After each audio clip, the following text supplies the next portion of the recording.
Capitalism without failure is like religion without hell. Another thing, of course, is life will have terrible blows, horrible blows, unfair blows. Doesn't matter. And some people recover and others don't. And there I think the attitude of Epictetus is the best. He thought that every mischance in life was an opportunity to behave well.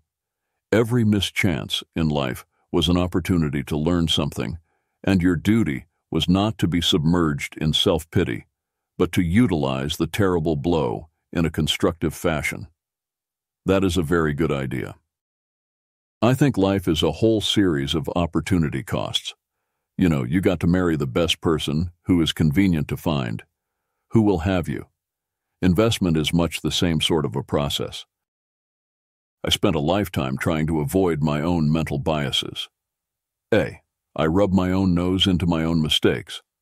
B. I try and keep it simple and fundamental as much as I can. And I like the engineering concept of a margin of safety. I'm a very blocking and tackling kind of thinker. I just try to avoid being stupid. I have a way of handling a lot of problems. I put them in what I call my too hard pile and just leave them there. I'm not trying to succeed in my too hard pile. We've had enough good sense when something is working very well to keep doing it. I'd say we're demonstrating what might be called the fundamental algorithm of life. Repeat what works. I think the reason why we got into such idiocy in investment management is best illustrated by a story that I tell about the guy who sold fishing tackle. I asked him, "My God, they're purple and green. Do fish really take these lures?" And he said, "Mister, I don't sell to fish." Usually I don't use formal projections. I don't let people do them for me because I don't like throwing up on the desk. But I see them made in a very foolish way all the time, and many people believe in them, no matter how foolish they are. It's an effective sales technique in America to put a foolish projection on a desk. In my whole life, I have known no wise people over a broad subject matter area who didn't read all the time. None, zero. You'd be amazed at how much Warren reads and at how much I read. My children laugh at me.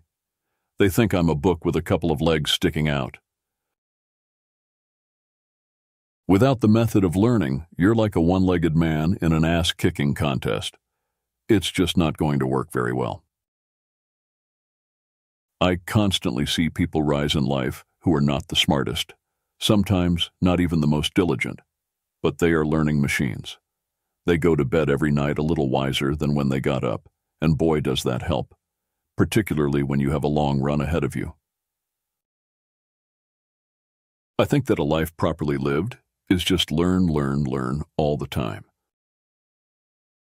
Understanding both the power of compound interest and the difficulty of getting it is the heart and soul of understanding a lot of things.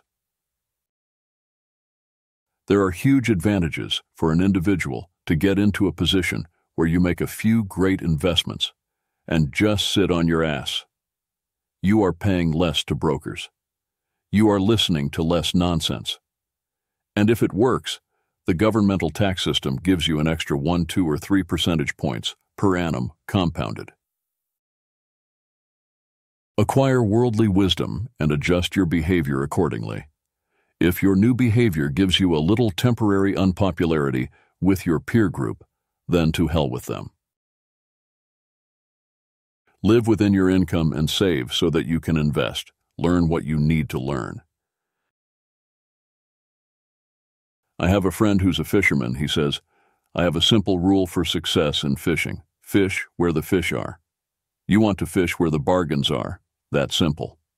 If the fishing is really lousy where you are, you should probably look for another place to fish." Mimicking the herd invites regression to the mean. The world is full of foolish gamblers, and they will not do as well as the patient investors. It takes character to sit with all that cash and to do nothing. I didn't get to be where I am by going after mediocre opportunities.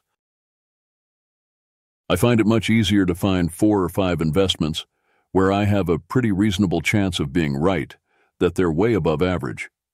I think it's much easier to find 5 than it is to find 100. I think the people who argue for all this diversification, by the way, I call it diversification, which I copied from somebody. And I'm way more comfortable owning 2 or 3 stocks which I think I know something about and where I think I have an advantage. You don't have a lot of envy. You don't have a lot of resentment. You don't overspend your income. You stay cheerful in spite of your troubles. You deal with reliable people, and you do what you're supposed to do.